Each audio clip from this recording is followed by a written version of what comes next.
Red Más Internacional. Bienvenidos, empezamos así Red Más Internacional, una nueva oportunidad para contarles a ustedes cuáles son las noticias más importantes desde el mundo que nos deja este día. Y comenzamos, ya es confirmado, hay fecha y lugar para el encuentro entre Donald Trump y Vladimir Putin. El 16 de julio en Helsinki se van a reunir los dos jefes de Estado. Uno de los temas clave del encuentro serán las relaciones bilaterales.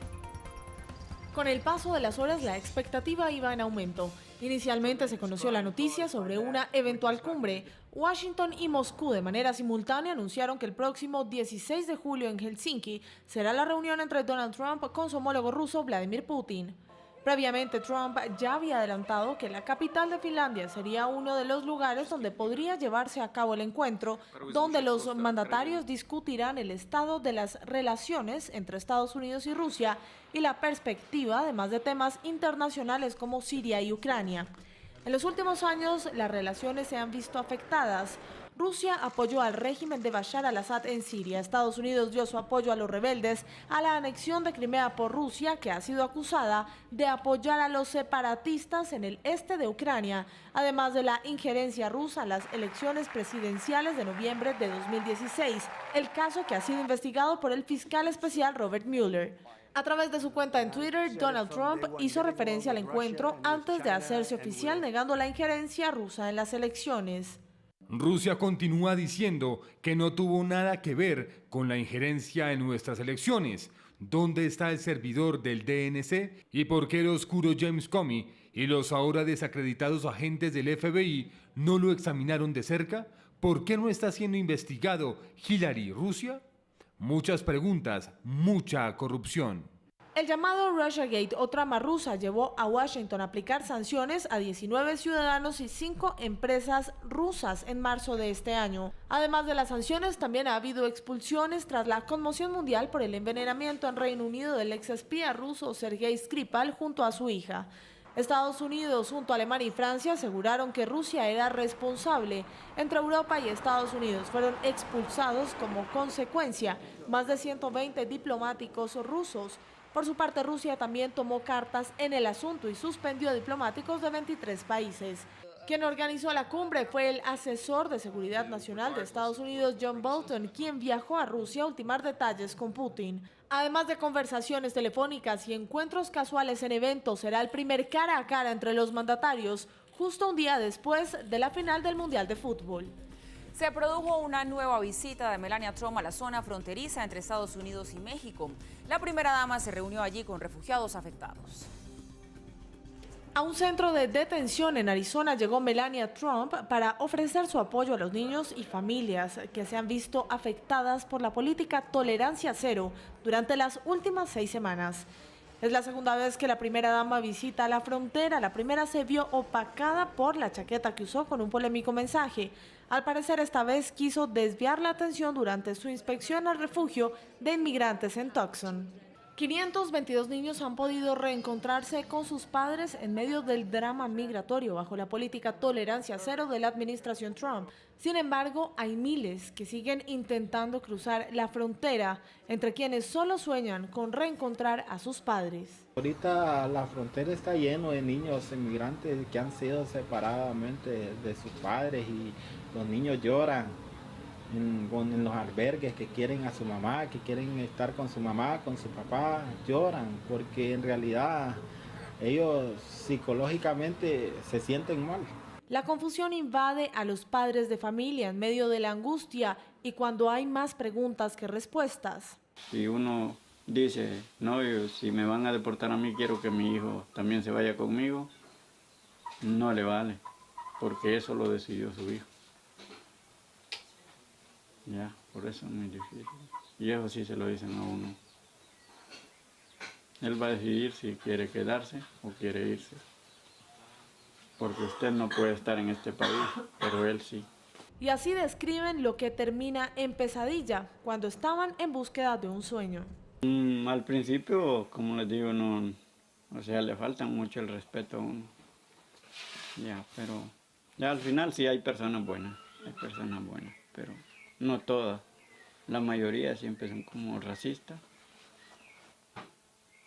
Aunque todos somos del mismo color, hispanos, pero hay unos que son racistas. ¿Y cuándo podría pasar volver a reunirse? Me dijeron que tenía 20 años de castigo, iba a ser expulsado de Estados Unidos y iba a tener 20 años para no entrar, para no poder entrar a Estados Unidos.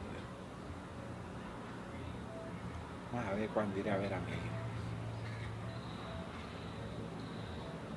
Son los rostros de la inmigración en medio de corazones rotos y la incertidumbre, mientras los niños siguen encerrados, separados de sus padres. Es la realidad que ha acompañado a quienes se han arriesgado a cruzar la frontera de manera ilegal.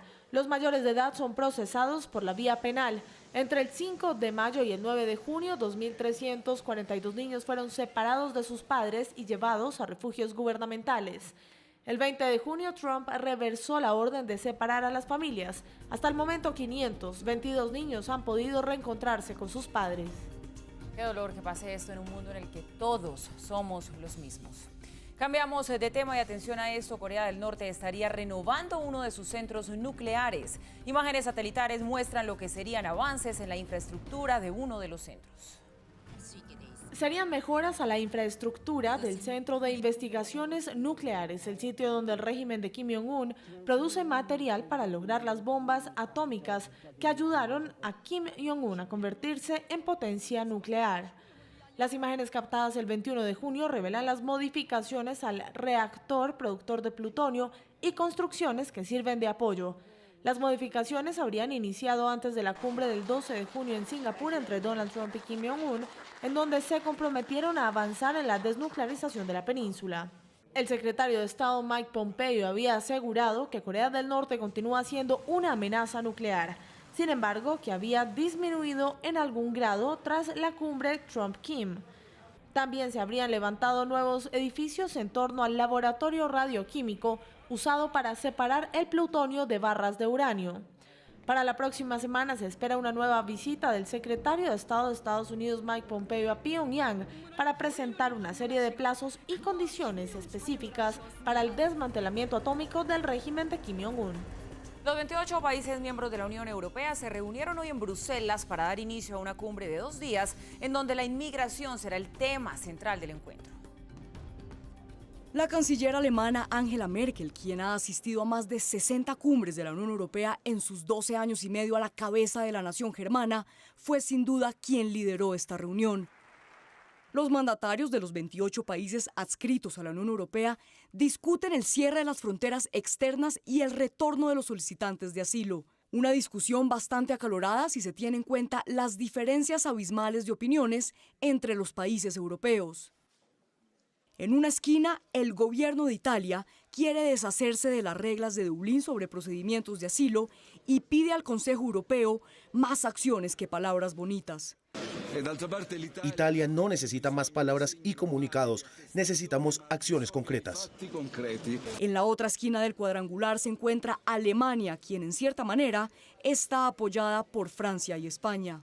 Merkel fue clara y contundente en cuanto a lo importante que una decisión acertada por parte de la Unión Europea puede significar el futuro de la organización. Liebe Kolleginnen und Kollegen, Europa hat viele Herausforderungen. Estimados colegas, Europa se enfrenta a muchos desafíos, pero el de la migración podría ser decisivo para la Unión Europea. O lo gestionamos para que otros en África crean que nos guiamos por los valores y creemos en el multilateralismo, no en el unilateralismo, o nadie creerá más en el sistema de valores que nos han hecho fuertes. Por eso es tan importante. Oder aber niemand wird mehr an unser Wertesystem glauben, das uns so stark gemacht hat. Recalcó que todos en Europa concuerdan con la importancia de reducir la inmigración ilegal y detener el tráfico de personas. Por esto dividió en dos las posibles soluciones al problema de inmigración. Denn es müssen zwei Dinge gelten. Das erste ist, es kann der Hay dos cosas que deben tenerse en cuenta. Primero, el solicitante o los que buscan protección en Europa no pueden elegir el país de la Unión Europea donde solicitan el asilo.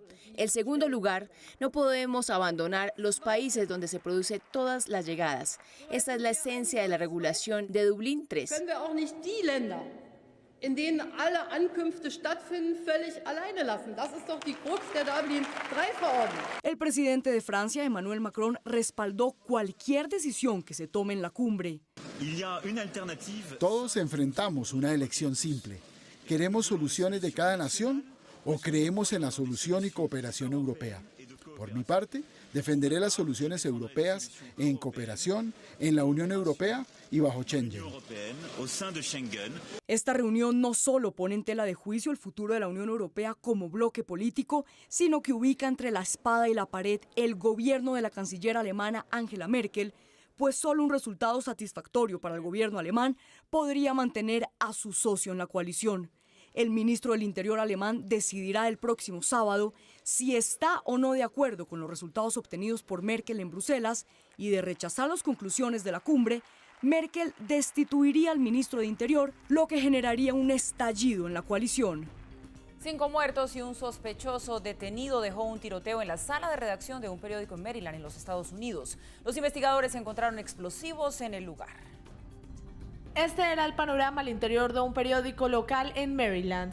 The Capital Gazette, uno de los más antiguos de Estados Unidos, fue el blanco de un nuevo ataque armado. El sospechoso habría actuado solo, ingresó a las instalaciones armado y disparó a través de una puerta de vidrio contra los empleados del lugar. Solo un poco más de un minuto pasó desde el momento de los disparos hasta que el sospechoso fue detenido por las autoridades. No puso ningún tipo de resistencia en el momento de su detención. Más de 170 personas fueron evacuadas del edificio en el momento de la emergencia. El periódico The Capital Gazette fue fundado en 1727 y hoy en día se distribuye en 3 de los 24 condados de Maryland. El presidente Donald Trump se solidarizó con las víctimas del ataque y agradeció a las autoridades su pronta respuesta. Momento para nuestra primera pausa de la noche. Al regresar les contamos por qué en Inglaterra podrían quedarse sin cerveza en estos días de Mundial de Fútbol. Ya regresamos.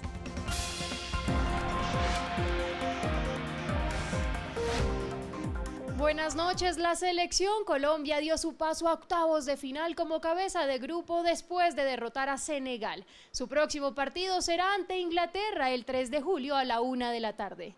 Toda la información y el análisis de la tricolor a las 8 de la noche en Red Más Noticias. Volvemos a Red Más Internacional y nos instalamos ahora en esta ronda informativa en Europa, porque los ingleses podrían estar enfrentando en los próximos días una escasez de cerveza por la falta de producción de dióxido de carbono. Algunos ciudadanos aseguran que esto podría desencadenar, miren ustedes, manifestaciones en las calles.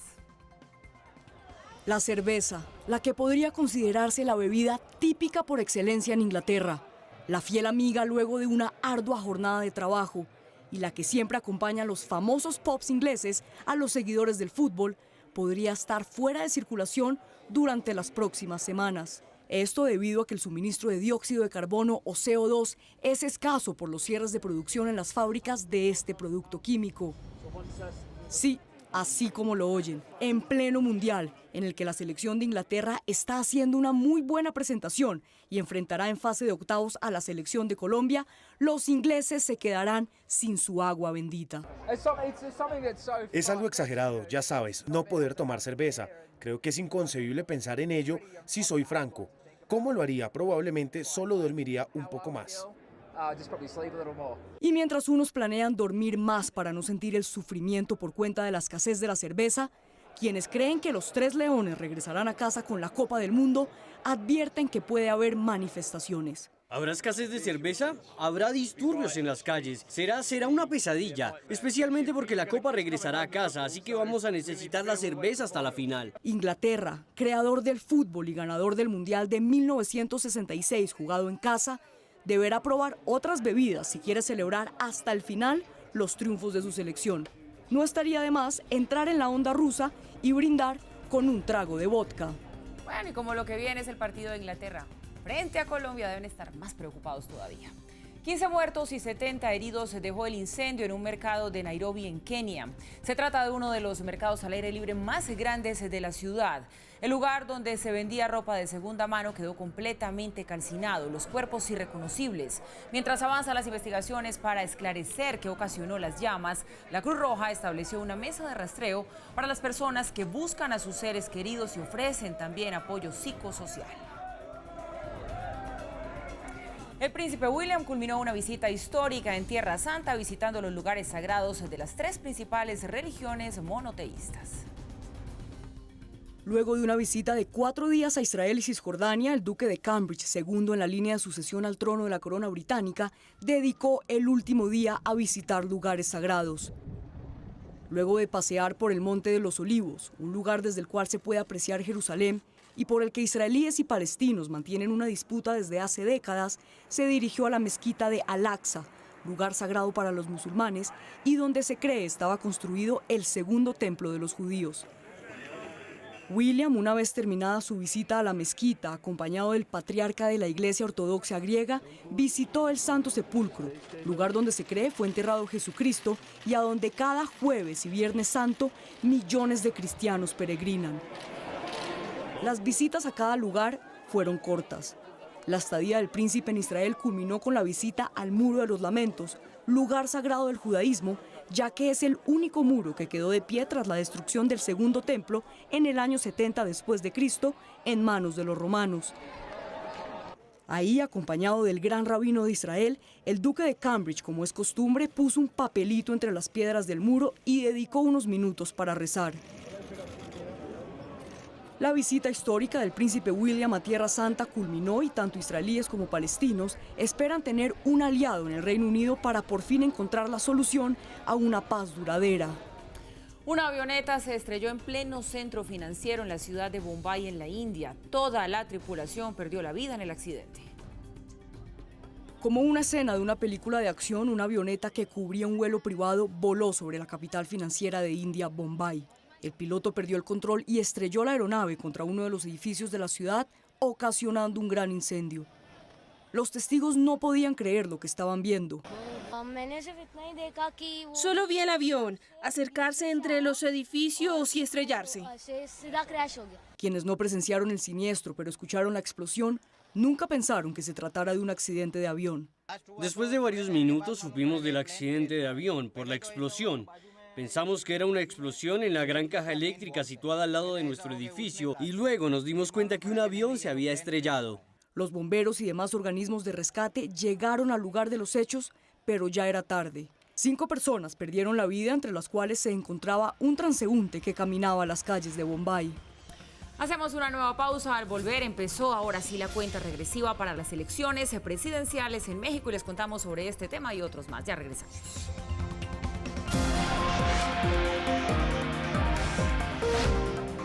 Buenas noches. La Dirección de Seguridad Ciudadana de la Policía Nacional ha reportado preliminarmente que durante la celebración del partido de la Selección Colombia se han presentado cerca de 6 lesiones personales y unas 553 riñas, 298 de ellas en la ciudad de Bogotá. Este es un reporte preliminar que han entregado las autoridades en la capital del país. Este reporte también dice que se registraron 2.663 comportamientos contrarios a la convivencia. Hay que señalar que la policía desplegó operativos en todas las capitales del país. Cerca de 4.000 hombres estuvieron en las zonas de rumba y en todos los grandes centros de aglomeración de personas de las ciudades capitales del país. En las próximas horas habrá un nuevo reporte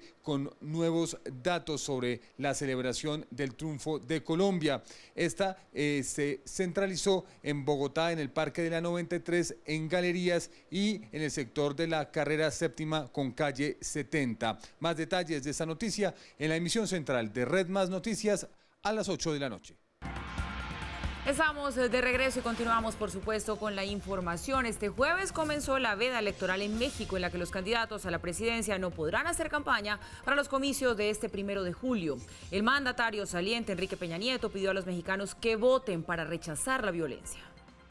Con el Estadio Azteca lleno de seguidores y acompañado de la cantante Belinda, el favorito para ganar la presidencia de México, Andrés Manuel López Obrador, cerró su campaña enviando un mensaje a los vecinos del norte.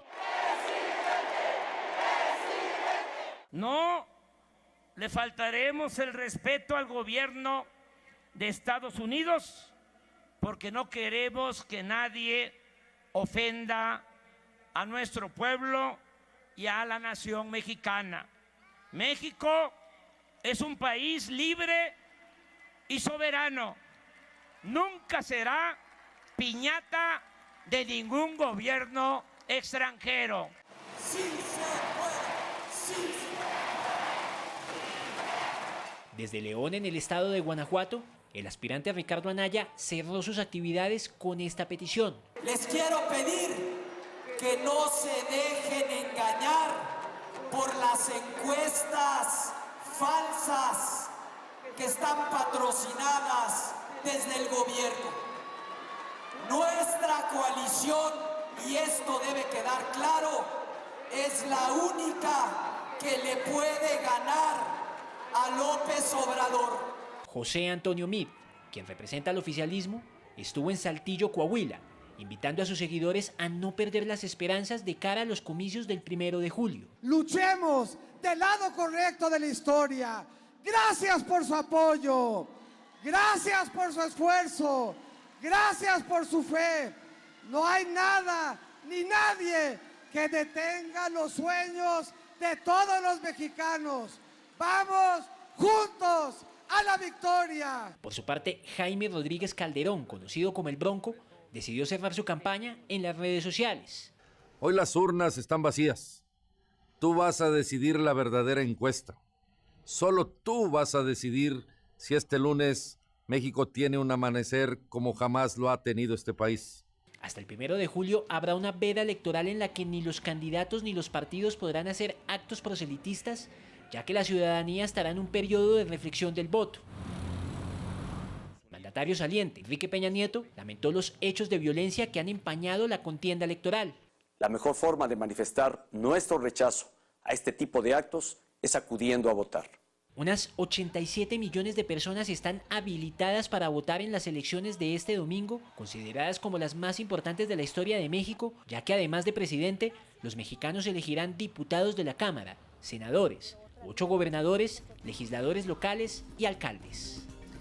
La agencia Bloomberg reveló detalles de un supuesto golpe de Estado en contra de Nicolás Maduro en el que la líder opositora María Corina Machado estaría involucrada. Según este artículo, algunos militares venezolanos organizaron un plan denominado Operación Constitución, que involucraba a decenas de capitanes, coroneles y generales de las 4 ramas de la Fuerza Armada venezolana. Yo condeno absolutamente esos hechos. El objetivo era que los supuestos conspiradores asaltaran el Palacio Presidencial y la principal base militar para detener y enjuiciar a Nicolás Maduro antes de las elecciones del 20 de mayo en las que logró su reelección.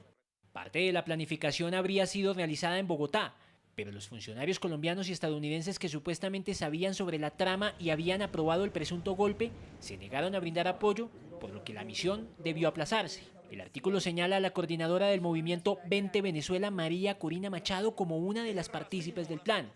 También advierte que una persona con amplio conocimiento de las Fuerzas Armadas venezolanas asegura que Machado tiene un índice de aprobación alto entre algunos oficiales, lo que podría explicar las supuestas acciones del régimen chavista para vincular a la exdiputada venezolana en un supuesto plan para asesinar a Nicolás Maduro y así poder arrestarla. Lo acontecido. Machado ofrecerá una rueda de prensa el viernes 29 de junio en horas de la mañana en Caracas para responder a las acusaciones en su contra. Y siguiendo con el tema de Venezuela, el vicepresidente de los Estados Unidos, Mike Pence, le pidió a Ecuador una colaboración mucho más estrecha para enfrentar la crisis que se vive en Venezuela. El funcionario, recordemos, recibió duras críticas del presidente Nicolás Maduro. Luego de que el mandatario de Venezuela, Nicolás Maduro, arremetiera contra el vicepresidente de Estados Unidos, Mike Pence, por la gira que este último adelanta por varios países de Latinoamérica. Cada vez que la culebra venenosa de Mike Pence abre la boca, yo me siento más fuerte, más claro de cuál es el camino. El camino es nuestro, es venezolano, no es el que nos señala Mike Pence, ni 20 culebras venenosas. El funcionario norteamericano llegó este jueves 28 de junio a Ecuador, en donde sostuvo un encuentro con el presidente de ese país, Lenín Moreno, a quien le pidió más acciones para enfrentar la crisis en Venezuela. Señor presidente, buscamos trabajar de manera más estrecha mientras nos enfrentamos al colapso de la dictadura venezolana y la depravación. Creemos que se debe hacer más. El presidente Donald Trump ha dejado claro que Estados Unidos no se quedará de brazos cruzados mientras Venezuela colapsa. El mandatario ecuatoriano respondió así. Creemos que la solución para Venezuela solo pueden llevarla a cabo los venezolanos. En la tarde, Mike Pence llegó a Guatemala para reunirse con el presidente de ese país, Jimmy Morales, y finalizar una gira de 4 días por América Latina, que incluyó una visita a Brasil y cuyo tema central fue la crisis en Venezuela. Por otra parte, Nicolás Maduro amenazó a los propietarios de los supermercados con imponerles medidas radicales para controlar el alza de precios. Esta fue la advertencia que Nicolás Maduro hizo a las cadenas de supermercados en Venezuela que supuestamente incumplen con la ley de precios acordados. Una herramienta legal aprobada a finales de 2017 por la Asamblea Nacional Constituyente para garantizar el abastecimiento en todo el país. Nada ni nadie me va a detener en esta nueva etapa.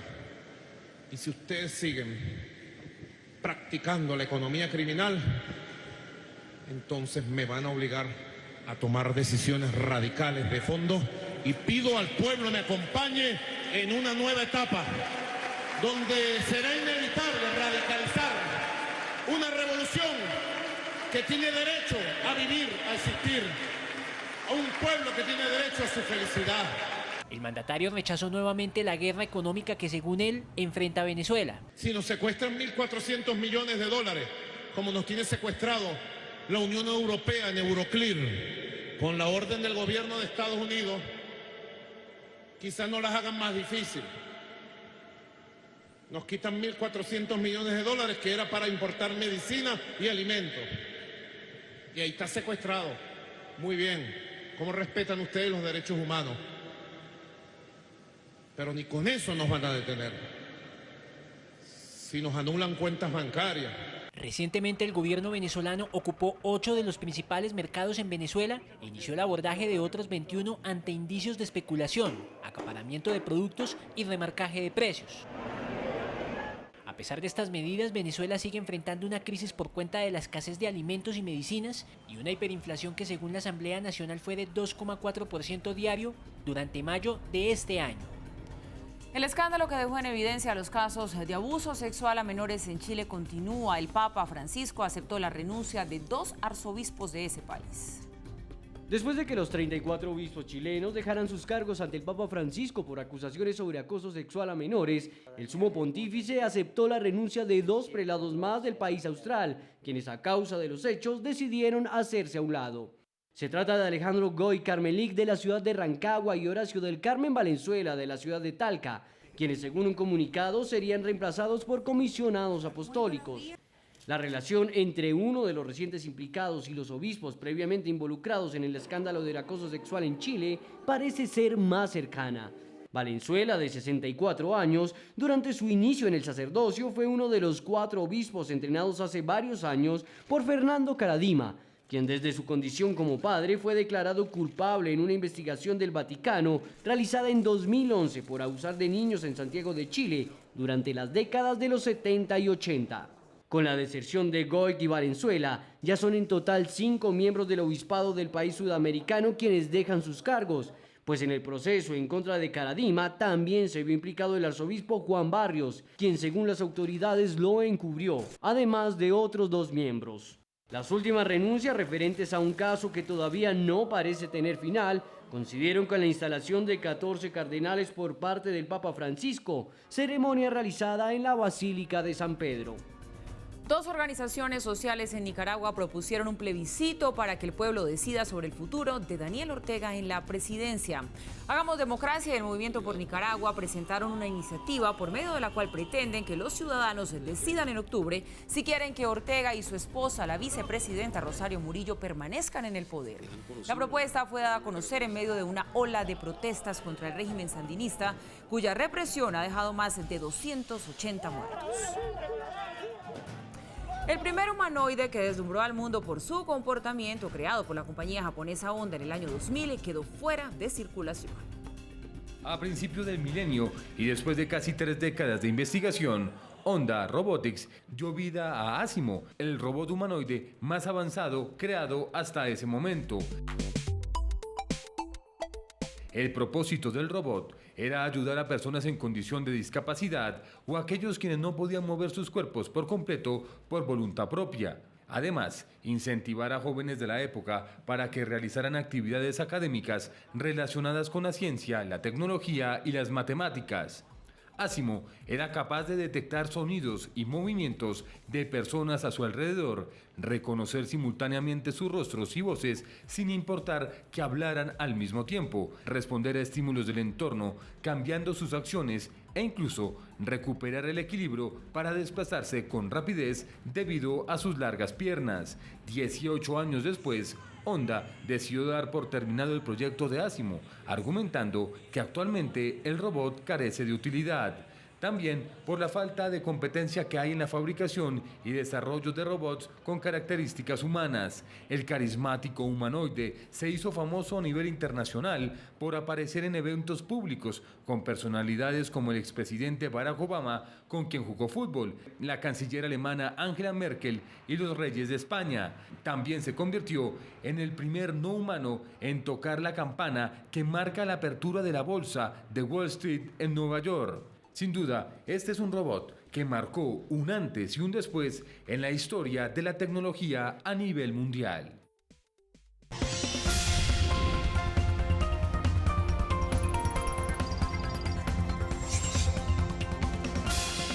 Y volvemos a esta hora con el hecho internacional del día. Ya es confirmado, hay fecha y lugar para el encuentro entre Donald Trump y Vladimir Putin. El 16 de julio en Helsinki se van a reunir los dos jefes de Estado.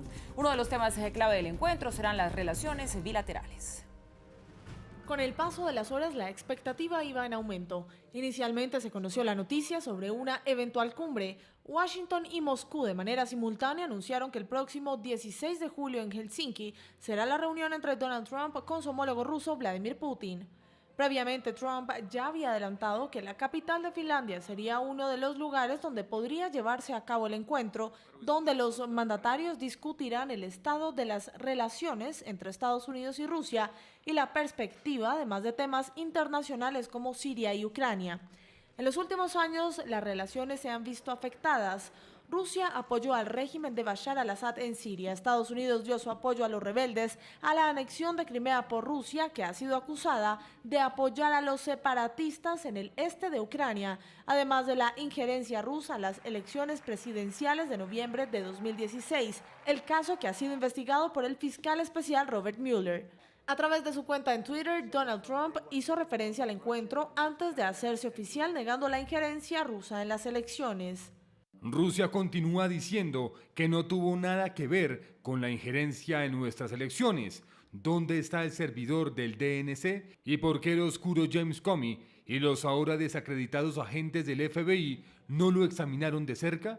¿Por qué no está siendo investigado Hillary Rusia? Muchas preguntas, mucha corrupción. El llamado Russiagate o trama rusa llevó a Washington a aplicar sanciones a 19 ciudadanos y 5 empresas rusas en marzo de este año. Además de las sanciones, también ha habido expulsiones tras la conmoción mundial por el envenenamiento en Reino Unido del exespía ruso Sergei Skripal junto a su hija. Estados Unidos, junto a Alemania y Francia, aseguraron que Rusia era responsable. Entre Europa y Estados Unidos fueron expulsados como consecuencia más de 120 diplomáticos rusos. Por su parte, Rusia también tomó cartas en el asunto y suspendió diplomáticos de 23 países. Quien organizó la cumbre fue el asesor de seguridad nacional de Estados Unidos, John Bolton, quien viajó a Rusia a ultimar detalles con Putin. Además de conversaciones telefónicas y encuentros casuales en eventos, será el primer cara a cara entre los mandatarios, justo un día después de la final del Mundial de Fútbol. Llegamos así al final de esta emisión de Red Más Internacional. A ustedes, como siempre, gracias por su compañía, por informarse con nosotros. Sigan en nuestra programación, que ya viene Camila Sin Filtro. Buenas noches.